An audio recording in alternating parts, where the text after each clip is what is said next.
Alright,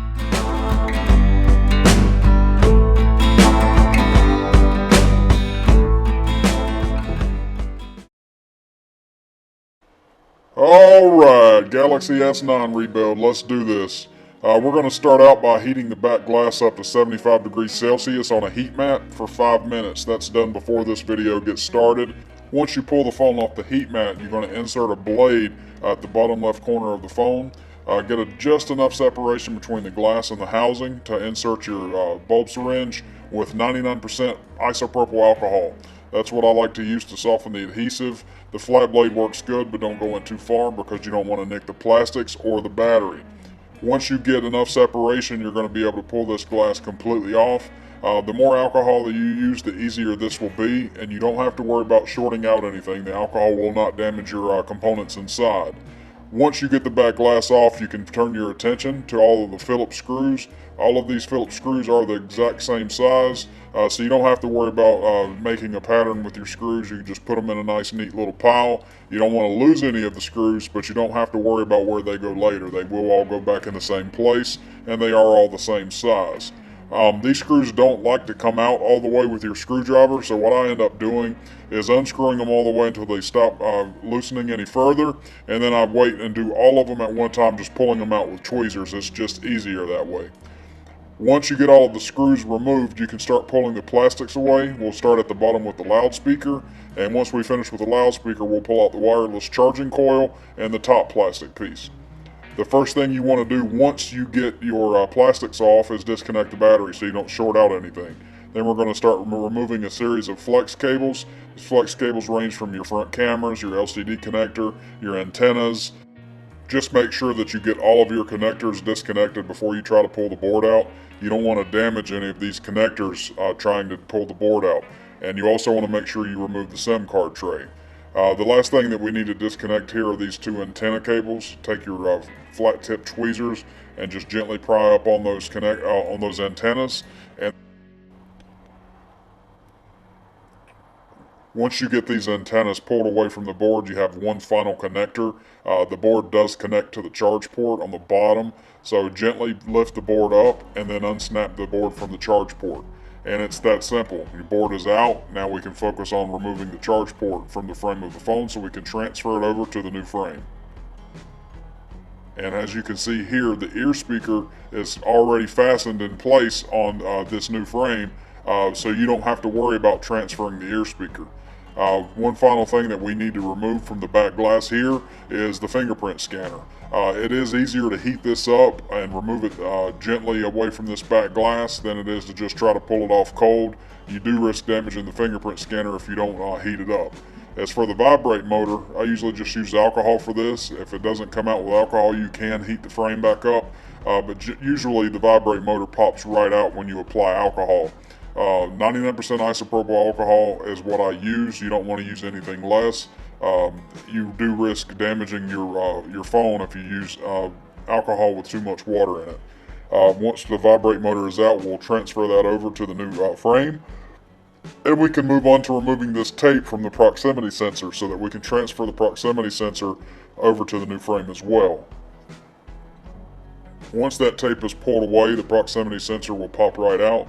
Not exactly sure why that proximity sensor is taped down since it sits underneath the board. It's not like it's going to move any with the board down on top of it, but that's just something that's always made me curious. Now that the proximity sensor is pulled out from the old frame, we can reconnect it into the new frame. Just pop it in place, it slides in like a little puzzle piece, and we can work our way to the charge port. There are more Phillips screws down here at the bottom. These screws are the same size as the ones we pulled out previously, so again, no need to make a special pattern for your screws like you do with iPhones. Just remove these Phillips screws and set them to the side for now.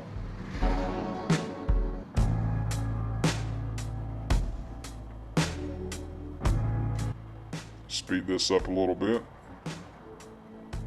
Now these antennas down at the bottom on the charge port, you do not need to disconnect them here. They will come out with the charge port. The only thing you'll need to remove from the charge port here is the headphone jack. Pop that headphone jack out and then you can get underneath your charge port. It is stuck down a little bit. Just be gentle not to rip anything, and pull the antennas and the charge port out as one complete assembly. Once you get that removed, you can move over to pop it back in place on the new frame. And with your charge port back in place, you just replace the Phillips screws that you pulled out previously. Make sure the screws go in the correct holes, because you do have screw holes down here where the plastics go over, and you don't want to have the screws in the incorrect positions. There are 5 Phillips screws that go back down here at the bottom with the charge port, and then you can reconnect the board to the charge port. Now this process here is by far the most difficult part of any Android repair that I've ever done. It is incredibly difficult to refasten the charge port to the board. It looks like I did it in a couple of seconds, but truthfully it took over 5 minutes to get the connector just right to snap back in place from the charge port to the board. It is incredibly difficult to line this connector up and get it snapped into place. But once you get that back in place, make sure all of your connectors are pulled to the side so that your board can slide back into its slot and sit flat. If it doesn't sit flat, you're not going to be able to put all the connectors back where they go. So just be careful with that.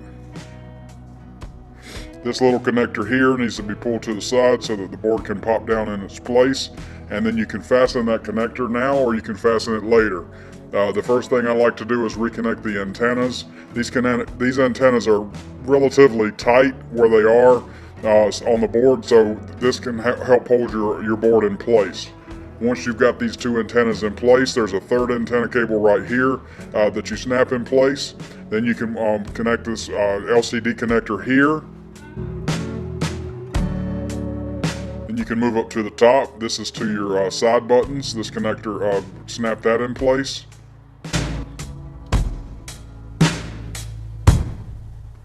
There's 1 Phillips screw that holds the board down. You can put this in now. Your SIM card tray can go back into its position. I did color swap this S9 Plus, but I did not replace the SIM card tray, so the SIM card tray remained black even though the phone was purple. Now we need to transfer the battery to the new frame. This is a fairly easy part of the process, but you have to be careful. I like to use a combination of heat and alcohol, 99% alcohol, to pull that battery out. If you have to pry too much, you can risk damaging the battery, and then you have to replace the battery altogether. Once you have the new battery pried out, you can use 3M double-sided adhesive to put the battery in place on the new frame. It fits right into the slot here, and you can connect it to the board for scale, just to make sure that you put the battery in correctly. And then it's a good practice to disconnect the battery again here. But if you're finished with all of your connectors, you don't necessarily have to do that. Here we're going to put our plastics back in place. The loudspeaker at the bottom goes in first, and then you take your wireless charging coil and your top plastics and put those in second. Snap those into place, and then you can replace all of your Phillips screws. You can now turn your Galaxy S9 Plus on before you put the back glass on. That way the phone can be booting up while you're putting your back glass on. That way you don't have to wait when you want to do your tests. The very last thing you do before you put your back glass on is connect your fingerprint scanner and put it in its little slot, and then you just fold your back glass over the top of it. It's fairly simple, fairly straightforward. Make sure you use good pressure on the back glass, but not too much pressure. You don't want to break that back glass. And that's it. We got a Galaxy S9 Plus completely restored from broken LCD to fully functional and looking good again. Phone is fully functional. All tests were passed, and that's all there is to restoring a Galaxy S9 Plus. Thanks again for watching, and we'll see you in the next video.